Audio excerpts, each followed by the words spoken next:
আসসালামু আলাইকুম। আশা করি তোমরা সবাই অনেক ভালো আছো। আমার আজকের আলোচ্য বিষয় হচ্ছে এনকোডার এবং ডিকোডারের মধ্যে পার্থক্য। এটা খুবই গুরুত্বপূর্ণ একটা আমাদের ক্লাস। এনকোডার আমরা করেছি, সাধারণত এনকোডার হলো মানুষের ভাষাকে কম্পিউটারের কোডেড ভাষায় রূপান্তর করা। ডিকোডার হচ্ছে কম্পিউটারের কোডেড ভাষাকে মানুষের বোধগম্য ভাষায় রূপান্তর করা। সো এই ক্ষেত্রে ডিকোডার এবং এনকোডারের পার্থক্য আলোচনা করা হলো। সাধারণত ডিকোডার হলো এমন একটা লজিক সার্কিট যা কোনো কোডকে ডিকোড করে। এনকোডার হলো এনকোডার ডিকোডারের বিপরীত হিসাবে কাজ করে, অর্থাৎ ডিকোডকে কোডে রূপান্তর করে। 2 নম্বর, এটি আউটপুট ইউনিটের সাথে যুক্ত হয়। এনকোডার সাধারণত আমাদের ইনপুট ইউনিটের অর্থাৎ কিবোর্ডের সাথে যুক্ত থাকে। 3 নম্বরের ডিকোডার হচ্ছে এর সাহায্যে অ্যান্টি সংখ্যক ইনপুট থেকে সর্বাধিক 2 পাওয়ার অ্যান্টি সংখ্যক আউটপুট লাইনের একটিতে 1, বাকি সবকটিতে আউটপুট 0 পাওয়া যায়।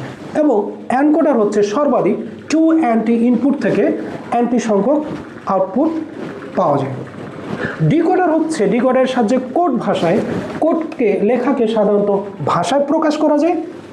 এনকোডারকে সাধারণত আলফানিউমেরিক বর্ণকে ASCII এবং ABCD ইত্যাদি কোডে করে রূপান্তর করে। সো এই ক্ষেত্রে আমাদের সাধারণত পরীক্ষায় খ নাম্বারের প্রশ্ন থাকে এনকোডার এবং ডিকোডারের পার্থক্য নির্ণয় করো। সো বিষয়গুলো খুবই জরুরি এবং সহজ। ডিকোডারের সাধারণত একটা লজিক সার্কিট যা কোডকে ডিকোড করে। এনকোডার কোড ডিকোডারের বিপরীত হিসাবে কাজ করে।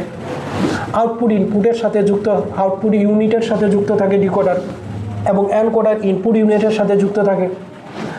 ডিকোডারের মধ্যে অ্যান্টি সংখ্যক ইনপুট পাওয়া যায় এবং আউটপুট পাওয়া যায় 2 অ্যান্টি। এনকোডারের 2 অ্যান্টি ইনপুট লাইনে অ্যান্টি সংখ্যক আউটপুট পাওয়া যাবে।